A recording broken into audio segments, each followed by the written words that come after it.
For this part of our North Central Oklahoma garden tour, we're visiting the home of Gary and Sharon Roth here in Tonkawa in Kay County. Hey Sharon, welcome to our program. Thank you, Steve. Well, Sharon, looking at your backyard here, and you have got just a wonderful mixed border that you've created here with this raised bed, and I would guess this is close to 300 feet long. Something like that, yes, Yeah. Steve. Very, very colorful. And I understand that you guys moved in here just a few years ago? Right, we've been here 4 years now. About 4 years. Okay. And when did this long raised bed, when did that go in? Well, actually, I started on this before we ever got into the house because I knew that I wanted a raised bed. I feel like I needed the height. It's not so hard on the back to weed, but then I decided, well, I didn't want a little narrow bed, so now I've got a bed that I have to that's too wide to reach from the front here. But okay, but at least in the front there, you don't have to stoop so far to get those plants in the ground or to get those weeds pulled. And this was a little bit of a slope, I guess. Right. And you guys brought in the blocks here, the pavestone pavers.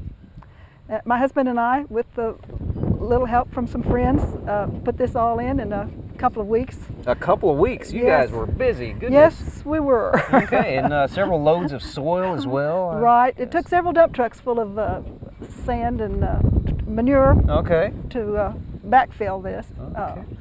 So I was going for some soil that would grow plants, hopefully. Sure. And I think we did pretty well on that. Well, I think you did too. I think you got a really good fertile soil mix here. I can tell by just looking at the plants. You've got some really good healthy growth going on here. Well, as I look at these plants, you do have sort of a mixed arrangement of different types of plants. You got a few shrubs in here, you got a lot of perennials, a few annuals, and I see back here in the back you've got some Cleome, sort of an old-fashioned annual, and you were calling those heritage plants? Well, I just consider them old plants because these were things that my grandmother would have had in her yard. These are the old-fashioned white butterfly iris.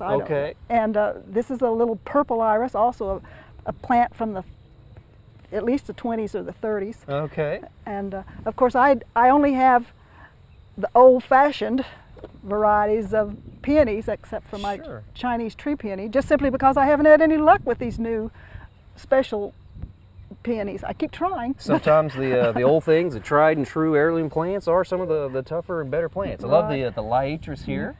You've got a great little perennial there, and you like the castor beans as well. Right, another old-fashioned plant because they make a great backdrop. They have great color. You know, they have the red seed pods that are just prolific. Yeah. And how tall do they get for you here? Oh, 7 feet. 7 feet. Wow. Yes. Good. But I prune on them a little bit. Okay. And the wind prunes them a lot too. A little bit helps you out there. Well, you've definitely got a great display of rudbeckia. We've seen some great rudbeckia stands on this tour, and you've got some wonderful colors here, and these reseed for you. And this has been a great year for rudbeckia. You get your own little hybrids, I'm sure. Right. Your very own plants. And this is a nice plant we talked about on our show a while back, the milk and wine lily, or the Crinum here.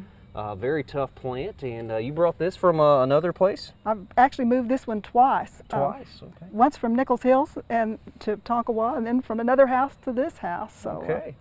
And I won't be moving it again. Have you ever dug one of these? Yeah, I have. Big, huge bulbs. And I dug my last one. That will live as long as I Okay, we'll have to name this one. It's going to always be there. I see you have a knockout rose there. Yeah. Very good selection. Very nice disease-resistant rose. It's just been covered with blooms until you came, Steve. Maybe some of the rain might have knocked some of those petals off recently. And I see this beautiful perennial phlox kind of poking out here. Look at that, just that beautiful salmony, orange, pinkish color there. Beautiful perennial phlox. Very nicely placed next to this gold plate yarrow. We talked about yarrow on our show not long ago as well, but this is another beautiful yellow flowering perennial variety of yarrow. An excellent perennial. See, these are Oklahoma prairie plants. The Liatris and the and the yarrow, and yeah, we have that's definitely have those species on our prairies, and their Asian counterparts are wonderful garden plants as well. Well, right down here, Sharon, you've got a few little perennials that are just covered with butterflies. And as soon as we walk up, we kind of scared some of them off, but you can see the pincushion flowers, or the scabiosa there. You got both the pink and the blue, and I'm sure you enjoy those, looking out your windows here at this garden. And you have a philosophy about where you plant your plants in the garden. Can you share that with us? Well, yes. Anytime I get a plant, Steve, if it's something to be divided, I plant it in at least 2 different areas, sometimes 3. I feel like there's the perfect place for every plant if I can just find the place. Okay. And some things live and do well in one place, and they won't even perk up at all in another place. So, okay, so kind of hedging your bets there. I certainly am. Yeah, okay. Well, Sharon, I sure appreciate you taking the time to show us your garden. Well, thank you for coming.